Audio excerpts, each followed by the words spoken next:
Hi. All right, we're going to do lesson 8 of the Harmony of the Gospels for a Shared Inheritance website. So, when we ended our class last week, we left Jesus and Joseph and Mary in the stable. They remain in the stable. We're not told how long they stay there. It's thought that the ones coming to town for the purpose of the census would only stay a day or two. But we know that Joseph and Mary are in Bethlehem for at least 2 years later when the Magi come looking for them. Now, we would assume that they've moved at that point to a home somewhere, a house somewhere, and that they would not still be in the stable at that point. But we don't know if they're able to leave the stable prior to going into Jerusalem. We have one verse that just simply states that the child was circumcised. So the first voluntary subjection to the conditions of the law for this young couple and for Jesus was that of circumcision, which would represent the acceptance of all the obligations and the privileges that come with the covenant between Abraham and his seed and God. And as always, the case of the ceremony would have taken place on the 8th day of life, and also on the day that the name was determined and announced. And in this case, the name had been given by the angel. Matthew tells us in Matthew 1 and verse 21 that it shall be that he shall save his people from their sins. Not many months before John, Jesus's distant cousin, had also been the focus of such an occasion as this. And it's an interesting contrast. We are not told, as we were with John, that the parents are surrounded by friends and family celebrating in this joyous birth of this child. We're not given that information. It seems that they stay very much to themselves, and we're not told much about this time, as we've mentioned before. And so in Luke 2, verses 22 through 24, we read, "Now when the days of her purification according to the law of Moses were completed, they brought him to Jerusalem to present him to the Lord.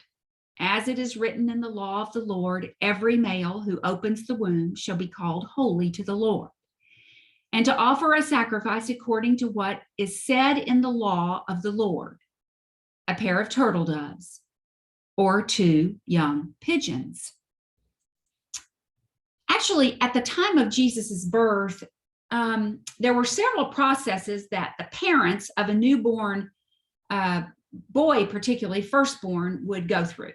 If the baby was a firstborn child, the parents would bring that baby boy to the temple, present the child to the priest, any priest, with the price of 5 shekels. The money was considered redemption money, and it was of utmost importance, of course. And this redemption could also be done at the same time that the mother was brought to or came to the temple for purification requirements. Now, the baby boy would be then at the end of 40 days. So Jesus was about 41 days old when he would have been brought. A baby boy would be required to be 40 days. The law required them to then fulfill these laws concerning the ceremonial cleansing and the redemption. And they would present then the baby boy at the temple of the Lord. If the baby was a girl, the purification would take place in 81 days, twice as long as the boy. The mother would and daughter would stay in until the end of 80 days. And so they were twice, the purification would take place in double as much time. It seems that the family would meet these minimum requirements and then travel to Jerusalem. Now, during the days of Jesus, Edersheim notes that women did not even have to be present at all, really, by the time Jesus came along. Her offerings could be provided by a representative of the family or from the synagogue, which the family worshiped at. They could be brought after the 40 days or after the 80 days at the next feast. So it just had to be a minimum of those days. And so it's interesting when we think about the rituals that were taught about, that the temple from the time of the tabernacle and the laws that were laid down to the time of the temple being in Jerusalem, and of course the Jews scattered everywhere and worshiping in synagogues all over the world, it is interesting for us to think about the differences in what was required. And of course, a lot had changed by the time Jesus came along, and Jews were living all over. And so mothers could choose, they could still be considered devout and choose not to make that trip from Alexandria or from Ethiopia, or from Susa. They could send that offering in with a representative. But of course, this was not so with Mary. We know that through our account in the text that Mary chose to be there. Edersheim also notes that mothers who were within the convenient distance of the temple, and especially the more earnest among them, would naturally attend personally in the temple. And in such cases, when practical, the redemption of the firstborn and the purification of his mother would be combined. Such was undoubtedly the case of the Virgin Mother and her son, Alfred Edersheim says. And so it's interesting for us to think about what was happening on that day. I'm going to put a slide up, and I'm hoping that some of you can see on your screens the slide. This is the way the temple looked during the days of Jesus. Of course, you see those outermost courts. And remember, the Temple Mount during the days of Jesus held, it's estimated 210,000 people at one time. Remember, it was quite large. When you extend the courts of the Gentiles, which would have been those places where the money changers, where the sacrificial animals would have been kept, then you come inside to the halls of the courts of the Israelites, where there would have been warnings for no Gentile to enter. And then, of course, if you look at that centermost part, that's that square area that has the circle there, and then the staircase, the round staircase that goes up, that then enters the sanctification court. That enters the courts where the priests work. So behind that wall there at the top of those stairs is where Mary would have come to present her offering, and behind that wall would have been the the altar for burnt offerings, which would have been off to the left. All of the water pitchers, the utensils that would have been used by the priest, that would have been the priestly court. It would have been where the sacrifices were offered for the worshipers.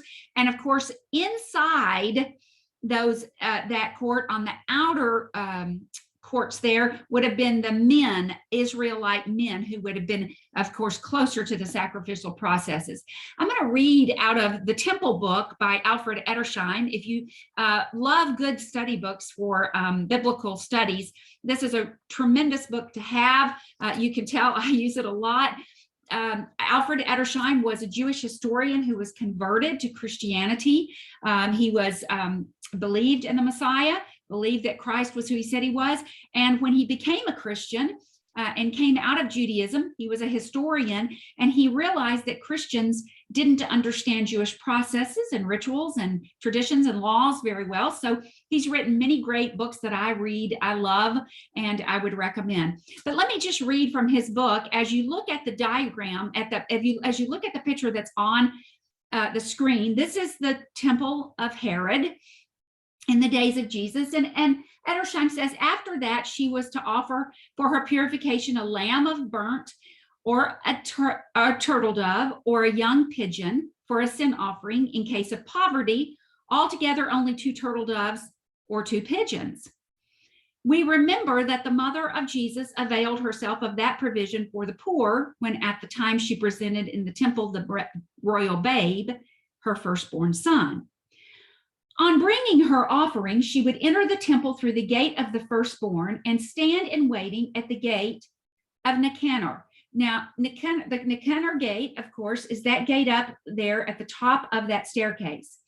From the time that the incense was kindled on the golden altar, that would have been at the hour of prayer, and behind her in the court of the women was the crowd of worshipers, while she herself at the top of the Levite steps, which led up to the great court, would witness all that passed in the sanctuary. At the last, one of the officiating priests would come to her at the gate of Nicanor and take from her her poor offering, which she had brought. The morning sacrifice had ended, and but few would linger behind while the offering for her purification was actually made. She who brought it mingled prayer and thanksgiving with service. And now the priest once more approached her, and he would sprinkle her with the sacrificial blood and declared her cleansed. Her firstborn was next redeemed at the hand of the priest with 5 shekels of silver, 2 benedictions being at the same time pronounced, one for the happy event which has enriched the family with the firstborn, and the other for the law of redemption. And with a grateful heart and a solemnized spirit, she descended from the 15 stairs where the Levites would sing the Hallel. A sudden light of heavenly joy filled the heart of the one who had long been waiting for the consolation of Israel.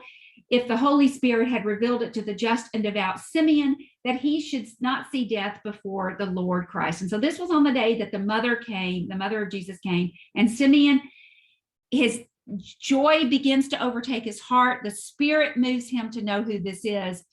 And Mary and Joseph are once again left to be perplexed and to listen to what Simeon has to say. And so let's look at this Simeon passage. In Luke, the 2nd chapter, verses 25 through 32, it says, "And behold, there was a man in Jerusalem whose name was Simeon. And this man was just and devout, waiting for the consolation of Israel, and the Holy Spirit was upon him. And it had been revealed to him by the Holy Spirit that he would not see death before he had seen the Lord's Christ.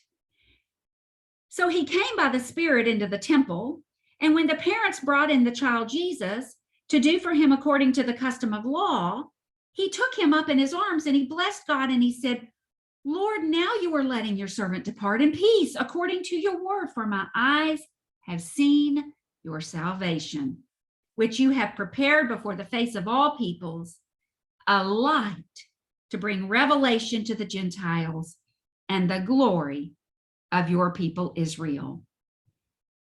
You know, it is impossible to study the life of Christ from the very beginning of the text that we read without being smacked in the face of the extreme contrast of the humility of circumstances and the glories displayed in the life of Jesus. On this particular day, the parents who were able to only bring the bird requirements of the poorest in Israel, who have been told just 40 days prior that the angels, that the heavens had opened up and the angels had sung to the shepherds, and now to Simeon, after the presentation of this humble sacrifice, who is moved by the Holy Spirit to proclaim that salvation will come through this one. And behold, there was another there, one who must have been well known in the city and the temple, verse 25 tells us. You know, how could he not be well known? How could he not be? He was a combination of justice and devotion and hope, all rolled into one. He regarded the revelation that he had received from God to be true. He had made it known to everybody. He feared God, and with all humility, he had waited. He hadn't been boastful or self-righteous, but waited patiently with all reverence owed God. And in addition to that, he waited with longingly this full expectation of these future promises, knowing that the consolation of Israel would be revealed in his lifetime. And now, through the mercy and grace of God, led by the Spirit, he arrives at the temple to meet Mary and Joseph and this baby Jesus. And I am so grateful for Luke for allowing us to know Simeon. He draws this picture of this aged man taking this babe in his arm, lifting up his eyes to heaven and saying, "Now let your servant depart. According to your word, Lord." The promise of Israel had arrived. His promise had been fulfilled. He could now die, knowing that the Lord had delivered. And he says, not just to his people, but to the Gentiles, to all. And now the Lord could dismiss him in peace, releasing from his work and his watch. R.C. Foster says he speaks as a watchman relieved of duty. He had seen salvation, and he could now die. "Release me from my work, Lord, for my watch is ended." And looking at this baby Jesus, Simeon sees what so many fail to see as they look upon him in the next 33 years. Salvation had come in the flesh. And that is what Simeon says. Verses 33 through 35 say, and Joseph and his mother marveled at those things which were spoken of him. And then Simeon blessed them and said to Mary, his mother, behold, this child is destined for the fall and rising of many in Israel. And for a sign which will be spoken against. Yes, a sword will pierce through your own soul also, that the thoughts of many hearts may be revealed. Every event, remember we've talked about this, seemed to be separate and isolated for Joseph and Mary. And Simeon was unexpected on this day. They hadn't expected Simeon to be there, and his words were not anticipated. And it seemed to be beyond everyone who might have been there, even those who already had been around the baby Jesus and knew of the shepherds. There just wasn't enough imagination to understand who this baby might be. In the whole group, he speaks to Mary of things that she cannot grasp at the time. This baby, this little infant, will be the stone of judgment. He will be the foundation and the cornerstone for the fall and the uprising of all. And how could they possibly understand all that this meant? Simeon goes so far as to even say that because of this baby and now the now redeemed Israel,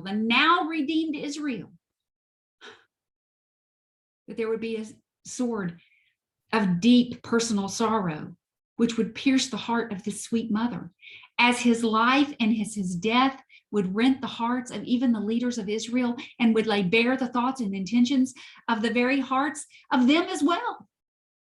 Mary's joyful service would bring her the deepest pains.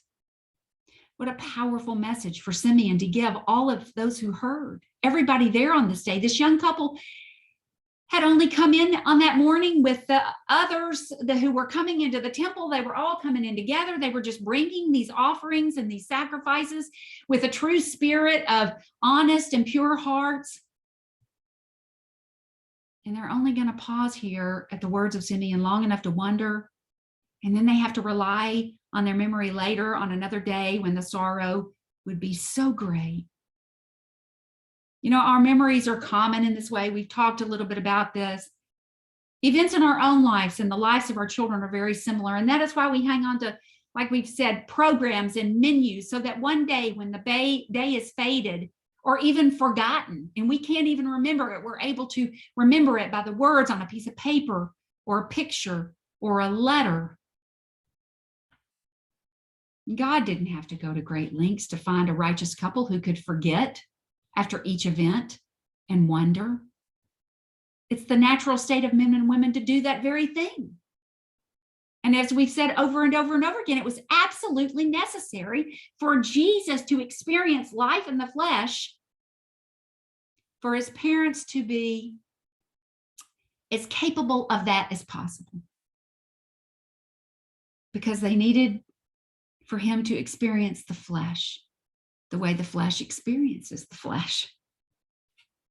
In verses 36 through 38, it says, and now there was one, Anna, a prophetess, the daughter of Phanuel of the tribe of Asher. She was a great age and had lived with a husband 7 years from her virginity.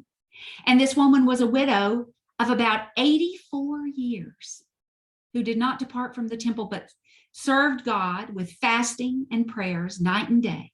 And coming in that instant, she gave thanks to the Lord and spoke of him to all those who looked for the redemption of Jerusalem. So it's not just Simeon who's going to be here on this day. You know, Simeon was not the only one who would express words of praise for this baby on this day. There's this wonderfully interesting woman, Anna, who will also provide words for Mary and Joseph to ponder. Anna was provided provisions. She had been living in the temple. Her age is indicated to us. She was married for 7 years, widowed for 84 years. That equals 91 years. We do not know at what age she was married, but if she was, say, 15 years or older, she would have been about 106 or more years old. And so she and Simeon were both old, because he seemingly dies after his watch is over. And her age is certainly plain for us to see. She's interesting. We're given facts about her that give us some idea of who she was. This is from Edersheim, Jesus the Messiah. A special interest attaches to her who responded in praise to God for the pledge she saw of the near redemption. A kind of mystery seems to invest this Anna, a widow whose early desolateness had been followed by a long life of solitary mourning. One of those in whose home the tribal genealogy had been preserved. We infer from this, and from the fact that it was that of the tribe which had not returned to Palestine. Remember, the tribe of Asher did not come back, that hers was a family of some distinction. Curiously enough, the tribe of Asher alone is celebrated in tradition for the beauty of its women and their fitness to be wedded to the high priest or the king. I think that's interesting. It's Alfred Edersheim, our Jewish historian. But the years that Anna spent in the sanctuary, fasting and praying, it didn't make this woman's heart self-righteous. You remember there were a lot of Pharisees walking around that temple very self-righteously, very piously, but not this woman who was still awaiting the redemption of Israel. She had not been influenced by the pious and hypocritical trends of the culture of the temple. That's where you would go with that if you spent so much time there. In fact, her fasting and prayer were not a definition of her religion or what it was about. They were the natural response of her hope. She sat in the temple awaiting the hope. This woman and her experiences in Jerusalem, apparently where she had been widowed, did not define her. You think about what she saw and who she was, a seemingly hopeless exile of her own tribe, because Asher was not present in Palestine. Surrounded by the political state of Judea in these days, a social, moral, and religious state not in keeping with Israel that she had longed for, that she had longed all these years for. And it seems that her prayers each and every day were for the redemption that only God could provide. It had to come from God, the one promised, the one she believed in, the one she recognized when she saw Jesus as the redemption. She was one of the multitude who earnestly longed for that promised redemption, for that Messiah to come. And to her, that temple was a place, it had been a place for her to be near God, the God who gave direction so many years ago before in the tabernacle. It was the natural place for her to lift her prayers each day, for her to spend her days. She was one of the devout waiting, one of the many waiting. There were others, and we will see them, who heard the words of Anna and knew the redemption had come. This remnant was the salt of the earth, and they will know just as Anna did. And I'm so grateful to God that he allowed Anna to see and to recognize Jesus for all of her prayers. For 84 years of prayers, she was given the assurance. She was given the assurance that they had been heard. We don't know how many more years Anna lived. My guess is not many, but God is so good to assure us that our prayers have been answered. And later, Mary will think about Anna, I am sure. I don't know if she will remember her name, but I think she must think of the widow who had spent her adult life praying for the son that she had given birth to. I don't think that's far-fetched. Well, Our next event chronologically in the life of our Savior is 2 years later. In Matthew, the 2nd chapter, verses 1 through 2. Now, after Jesus was born in Bethlehem of Judea, in the days of Herod the king, behold, wise men from the east came to Jerusalem, saying, where is he who has been born King of the Jews? For we have seen his star in the east and have come to worship him. So again, the words of Edersheim, he says, it is almost as though we see Mary's struggle of a spiritual awakening pertaining to her son and his nature and life with each separate event. It seems that every new event connected with the messianic manifestation of Jesus would come to this mother as a new surprise. And now we embark on 2 years later. Simeon and Anna have spoken the words they have. The shepherds have explained to her what they have seen in the heavens on the night that her son is born. Each event as it took place stood isolated in her mind as something quite by itself. So we turn our attention to this other remarkable, truly remarkable event in the life of this young couple in Matthew 2. Luke doesn't share this event with us. Matthew, who's writing to the Jews about their king, will allow us to know of this event. Now, I wonder sometimes how many of such things happened to this young couple in the years of Jesus's early life. This takes place sometime after the first few months of Jesus's life in the age of 2. You know, the things that happened in between the first few weeks of Jesus's life when we see him in the temple and what happens at the age of 2. We just don't have clear understanding of those things. But it seems that after the purification of Mary and the redemption price paid for Jesus, in the words of Simeon and Anna are digested, Joseph and Mary returned to Bethlehem. And as I've said, we don't know if they lived in a house at this point or whether or not they lived with some of family. You know, we talked about it could be that Joseph was from there, although it seems they would not have been staying in an inn, looking for an inn, staying in a stable, had that been the case.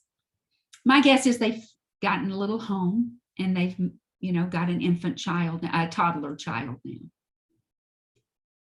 It's quite remarkable, this event, really in so many ways. This account to me has the most impact, I think, on the examination for me of Jesus's early life. Because this is a visit now from Gentile kings or rulers or wise men. And they're coming to pay homage and worship this new king. This is our king with a star to notify the whole world of his existence. It wasn't just a star for those who lived in Israel. And this event tells us that. It allows us to know that. It's perhaps my favorite detail in the life of Christ. I've often wondered if the accounts given by the shepherds and Simeon and Anna would have led others to the home in Bethlehem. But we have no indication that that's happened. There doesn't seem to be any indication that the prophecies, even given by Zacharias, but particularly of Simeon and Anna and the shepherds, we don't see that there's a lot of fanfare around this little home in Bethlehem. It doesn't seem that the nation of Israel is coming to see this king, but these 3 Magi from this Eastern Arabian country come. I just think this is so interesting. And I can't help also with not just being amazed and grateful all at the same time at the way that God notifies everybody of his goodness. And he notifies everybody of who he is. Matthew Henry says the birth of Jesus was notified to the Jewish shepherds by the angel, to the Gentile philosophers by a star, to both God spoke in their own language and in a way that they would be best acquainted with. These were astrologers. They're looking for stars all the time. You know, the shepherds are out in the field and the angels appear, but not so in the East. It is a star. These men, whoever they were, came from the East, not those waiting the redemption of Israel. They weren't the Simeons and the Annas or the salvation of God, but those who studied the creation of God, who understood the workings of the earth. We're not told how many there were. We do not know how many made the trip, only that they had access to Herod and they had knowledge to the understanding based on a star that the King of the Jews had been born. Their lives had not hinged on the redeeming power of God. It was not a hope of salvation of Israel that astonished them, as was the case of Simeon and Anna. As we've said, surely we see God in this event more clearly than perhaps the others even. This was a star that was like no other star. A star that could only be an answer to an expectation of all the mystical superstitions that surrounded their thoughts. It is even thought that the kings of Yemen, Arabia, had embraced the Jewish religion in various ways, and that these men may have been in that area for some time. Unfortunately, it's impossible for us to know with great certainty. I wish we could. I wish I could tell you that I know exactly who these men were. Really, in my mind, though, this represents the Gentile world and the very idea that Jesus did not arrive on the earth for just one nation, but for all. And that he would not just rule one nation, but all. Herod the Great is king in Jerusalem, we're told. We got a timeline. These men arrived there first to Herod and with apparent access to Herod. And they come in and they ask him about the birth of this king. It was the obvious place to start hunting. I mean, wouldn't you anticipate that somebody in the palace of the king would know about the birth of the king? You think about that. You want to know why they arrived at Herod's? Because they would assume that the king would know where the new king had been born. And they would have anticipated that this king was born in the Jewish capital. Actually, it's what the Jewish leaders anticipated. And if he was not born there, then surely there would be registers there that showed where he might be. And I will say this too. They come seeking the King of the Jews. And when they come to Herod, they don't ask if he has been born. They know he has been born. And they ask, where is he that's been born, King of the Jews? Isn't he here in Jerusalem, in the capital, in the palace of the king? Matthew writes about their king, the Messiah. No wonder he's the gospel writer that gives this account, right? I mean, come on. The term Magi is used in the Septuagint instead of the wise men from the East. The Magi have seen the star. Writers like Josephus speak of these Magi in both a negative and a positive way. They're magical in the mystical way. They were known to practice magical arts, such as those Eastern priest sages who resembled gurus. They had mystical characteristics. It's thought that they were from Arabia, though their origin is unknown. They could be kings of Yemen. They could be nobles from Palestine. They could be, a lot of different people. Whoever they were, they had easy access to King Herod. It lets us know that they were elevated in their degree of honor that would be given to them, and surely didn't go unnoticed as they searched for this humble home in Bethlehem, bringing gifts to a newborn king. You think about that. I mean, come on. What craziness is this, that they would arrive in Bethlehem seeking this little bitty home? I can't imagine they didn't have an entourage with them. I bet you they did. And when Herod the king heard this, he was troubled and all Jerusalem with him. And when he had gathered all the chief priests and the scribes of the people together, he inquired of them where the Christ had been born. And so they said to him, in Bethlehem of Judah, for thus is written of the prophet, by the prophet. But you, Bethlehem, in the land of Judah, are not the least among the rulers of Judah, for out of you will come a ruler who will shepherd my people Israel. That everybody knew where this king would be born. Everybody understood that. Herod brings the scribes and those who knew the scriptures in. And of course, it's understandable that Herod would be troubled. You know, all of Jerusalem should be rejoicing in the birth of this king. But of course, that wasn't so. It seems like only a minority were awaiting the redemption of salvation, which Simeon and Anna had seen. Sadly, it seems that Herod is not alone in his anxiety, though it would not take a lot of discussion about the prophecy concerning where the Messiah would be born. There was no debate concerning that. Like we said, everybody knew it was in the city of David. Bethlehem would be the city of the Messiah, where he would be born. We talked about how very important it was, this understanding of this. There would never be a question of that. And there would never be a question of why Jesus's parents would need to be in Bethlehem for the census in order that he might be born there. Nor would there ever be a question that God said that God didn't say that's where he was going to be born. God said that is where he will be born. There wasn't a question about that. And it seems that Herod is not the only one, like I said, that's troubled by that. Jerusalem's troubled by it. The chief priest and the scribes and the people are called. And Bethlehem was the undebatable birthplace. And the determination on when the star appeared had to be made. It was going to be made by Herod in order that he might get rid of everybody born from that time after. In verses 7 and 8, it says, then Herod, when he had secretly called the wise men, determined from them what that time the star had appeared.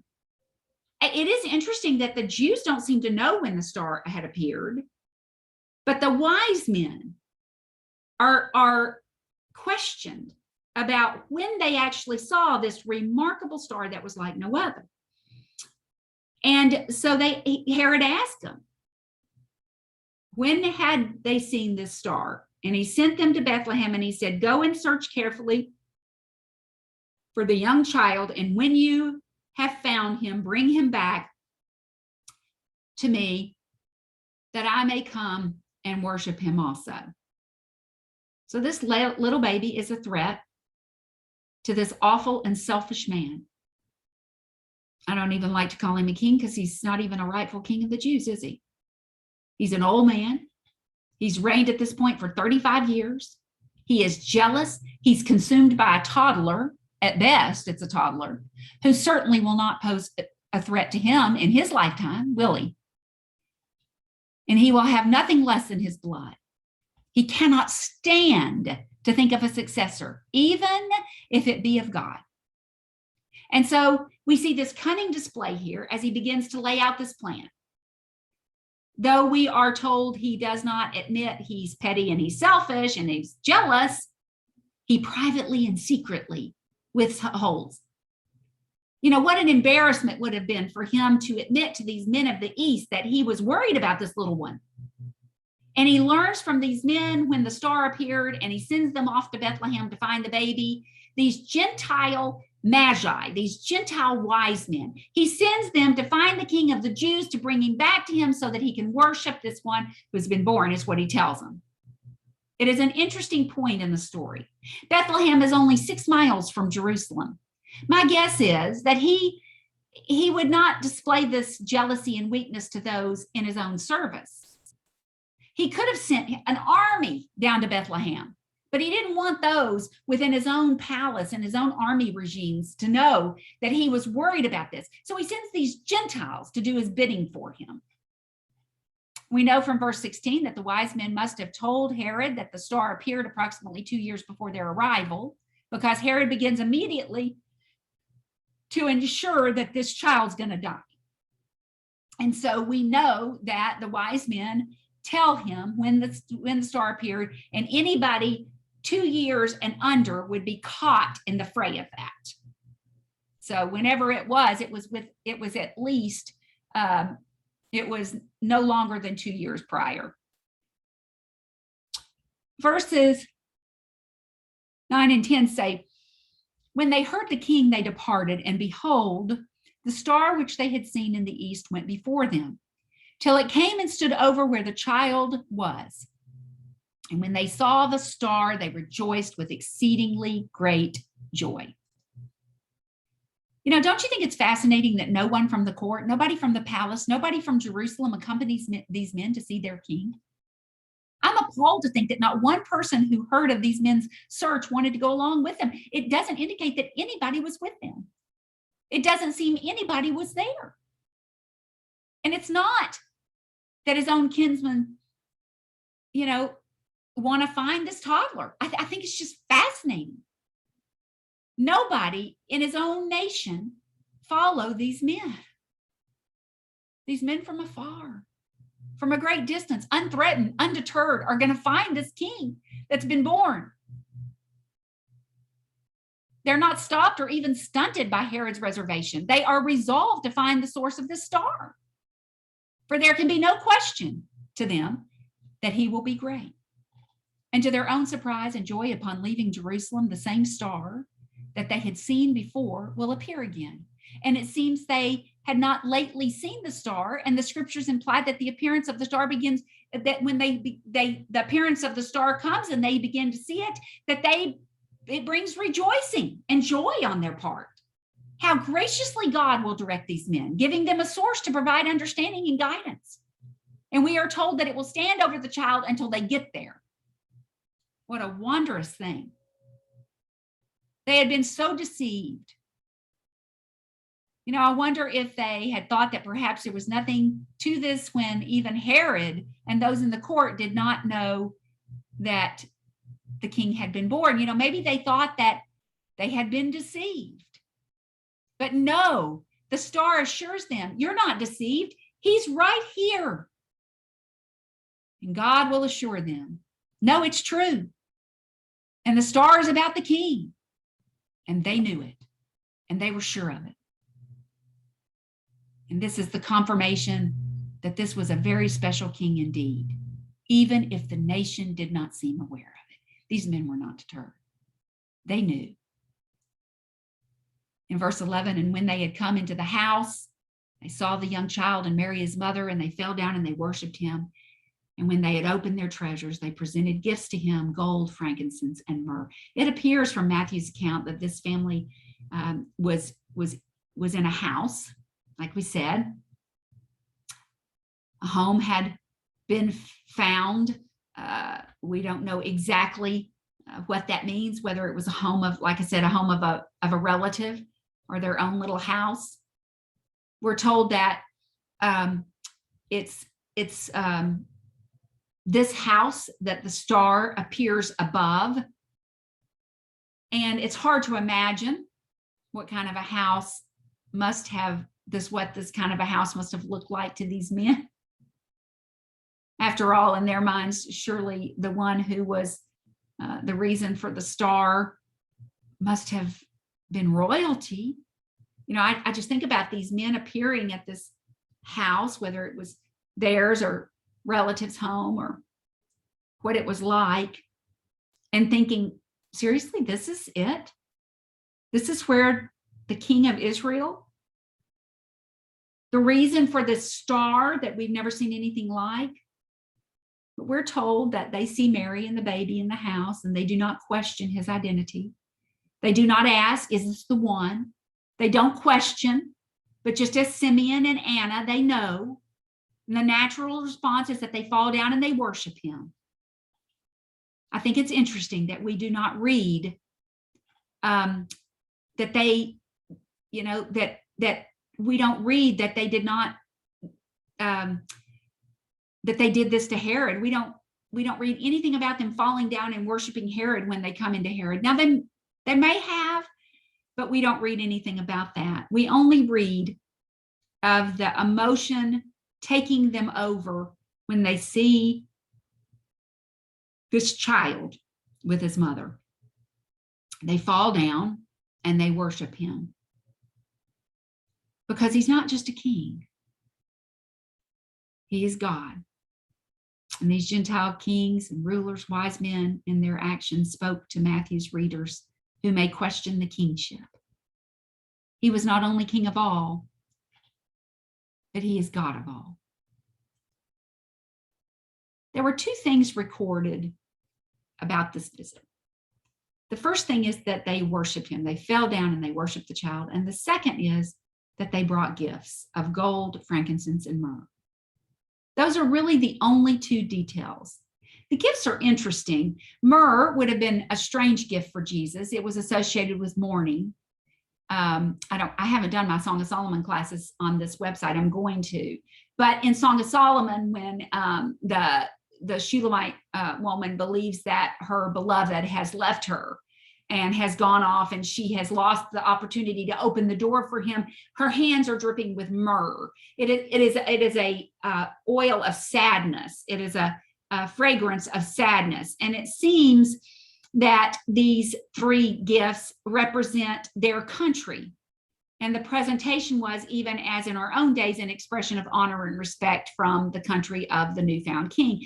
Edersheim states, in this sense, then, the Magi may truly be regarded as the representatives of the Gentile world. Their homage as the first and typical acknowledgement of Christ by those who hitherto had been far off, and their offerings as symbolic of the world's tribute. There's much written about the significance of the gifts: gold for royalty, myrrh for humanity, for death, for burial, frankincense, the offering of incense, prayers, petitions of deity to deity. And while symbolism is not necessary to provide us with the full impact of this day or of this event, we surely see that in this child, it would not just be the nation of Israel who would find joy and awe, it would be the entire world called, this time by a star, to see the light and to know God. Verse 12 then tells us, then being divinely warned in a dream that they should not return to Herod, they departed to their own country another way.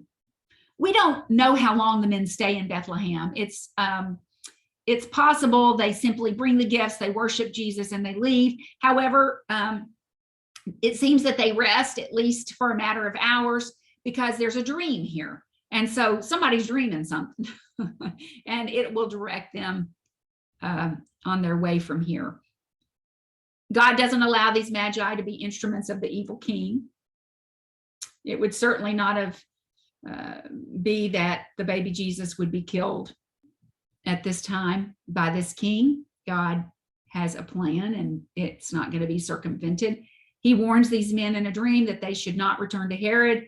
And so whatever the nature of the warning was, they are persuaded to return another way, we're told, not through Jerusalem, which was the way they had come, but quite possibly they went due east across the Jordan immediately.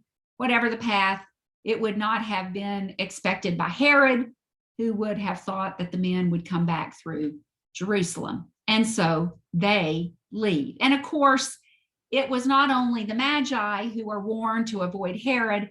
Joseph is also averted by God to the dangers of this king. In verses 13 through 15, we read, now, when they had departed, behold, an angel of the Lord appeared to Joseph in a dream, saying, arise, take the young child and his mother, flee to Egypt. Stay there until I bring you word, for Herod will seek the young child to destroy him. And when he arose, he took the young child and his mother by night and departed from Egypt, and was there until the death of Herod, that it might be fulfilled which was spoken by the Lord through the prophet, saying, out of Egypt I called my son. And so God tells Joseph to take Mary and the baby to go to Egypt temporarily until he gives him word to come back. It's interesting to think about this. But since we have examined the history of the Jewish nation, we know that there are many Israelites already presently living in Egypt. In fact, the largest population outside of the Palestine area is in around the Alexandria area and in the Egypt area. They were familiar with Egypt. Egypt was accessible to them. And so there are other Israelites there. There would have been communities of Jews, synagogues to affiliate with in Egypt. This family journeyed, it seems, almost immediately after the Magi leaves. It appears from the text. Though Mary had much to think about with the gifts and the visit, she also has a lot to do. After all, she has to take this child, move to a land that she had not been in before, and doesn't know how long it'll be before she returns. So if we think moves are hard, and if we think that we don't, know that, when we're how long we're gonna be somewhere, just join the club of so many in the scriptures. This land and these lands are not our homes. We are sojourners, and it just makes us realize that even better. It does not hurt us to be uprooted. So to Matthew, an apostle of Jesus and a faithful Jew from birth, the events of this travel are noteworthy because they fulfill the prophecy in Hosea, "Out of Egypt I have called my son." In the following verses, he reminds us of another prophecy concerning the death of the babies. So it's Matthew alone who reminds us of these prophecies that were fulfilled in these events. Remember, he is writing to that Jewish audience. It is valuable for us to realize about the audiences and make a note of the audiences and the backgrounds of the Gospels. It gives us insight and confidence as the various stories are told in different ways. And at times, when we feel like there could be inconsistencies, it's just not the case. It's different men teaching different audiences, seeing it through the eyes of their own selves. And so, as always, with every story that is relayed by different people returning from an event, different things are told. Out of Egypt, he will call his son. So they go to Egypt, and on the screen, you can see the map of where possibly they go, possibly to the area where Joseph and his family lived, east of Alexandria and east of those capitals, east of those big cities, towards the land of Canaan, towards the land of Palestine. But that is where they go, and they will stay there for a time. And Matthew tells us in Matthew 2, verses 16 through 18, then Herod, when he saw that he was deceived by the wise men, was exceedingly angry, and he sent forth and he put to death all the male children who were in Bethlehem and in all of its districts, from 2 years old and under. So the star would have appeared approximately, probably 2 years prior and under. According to the time which he had determined from the wise men. And then was fulfilled that which was spoken by Jeremiah the prophet, saying, the voice was heard in Ramah, lamentation, weeping in great mourning, Rachel weeping for her children, refusing to be comforted because they are no more. This is a prophecy about the babies who die in Bethlehem. In verse 19, we read, so Rachel died and was buried on the way to Genesis 35, I'm sorry. In Genesis 35 and verse 19, we read of Rachel's burial as she was buried on the way to Ephrath, which is Bethlehem. Over her tomb, Jacob set up a pillar, and to this day, that pillar marks Rachel's tomb. That is a verse in Genesis, which tells us where she was buried. If you look at the map, you can see where her death was, where she was buried. And the prophecy of Jeremiah, it says that she will be weeping in her tomb for the babies that are killed in in Bethlehem in these days. And so we read of this event. And so when Herod finds out and learns that the Magi have left him and let him down, it is now anger that ensues. He's no longer able to take care of this matter secretly. You remember, he could have just had them bring that little baby back and don't tell anybody and I'll worship him. And he could have just killed him without anybody knowing. But he's not able to do that. And so, as always, of his true character, it's displayed and apparent. And it is death of any possibility that any future king may have been born who might jeopardize the future of his throne. And so remember, these are the people that is ruling over. And so it's the citizens now of his kingship that will have to suffer. He cannot discriminate between babies, so they just all have to be killed in Bethlehem and in the neighborhoods around the town. The estimation based on the population of the town at that time, remember they had just taken a census, is that around 20 at most baby boys would have been killed. When we were in Bethlehem, there is thought to be an area where there were tombs that the Israelites, that the nation of Judah, that the faithful would have buried their dead, where there were bones of about that many babies that were found when the tombs were excavated. It could be that that is the case. We were there. It was interesting to think about. I think in my head, I had always thought that there were more babies than that were killed, that there was just this massive amount of babies. But if you think about it, Bethlehem was not a huge town. The census had just been taken. And so it's pretty sure that it would have been around 20 babies that would have been born, baby boys that would have been born and killed during these days. And in a sense, they are the very first martyrs for the cause of Christ, if you think about it. They're the very first ones that die because of the name of Jesus Christ and because of this king. Let's see. I'm going to read Alfred Edersheim's quote on the slide. Those who have attentively followed the course of Jewish thinking and marked how the ancient synagogue, and that rightly, read the Old Testament in its unity as ever pointing to the Messiah as the fulfillment of Israel's history, will not wonder at, but fully accord with Matthew's retrospective view. And so, for those who understood the scriptures really well, both the fact that the king had been born in Jerusalem and that the babies are executed the baby had been born in Bethlehem, and that the babies had been executed in Bethlehem, and that Rachel in her tomb weeps over the deaths of these babies. It wouldn't have been a far stretch for the scholars and those who knew the scriptures well to understand who this was. Matthew further reminds us and his Jewish audience that in the murder of these innocent babies, he sees the fulfillment of this prophecy, and this bitter lament that will come as these have been slaughtered. And so we leave this lesson today there. We're going to start in our next lesson by bringing Joseph and Mary and Jesus back into the land of Palestine. They'll stay for some years in Egypt. Herod will have to die. His son will take his place. And of course, God will have reasons to send them back up to Nazareth instead of coming back into Bethlehem. All right. Thank you very much.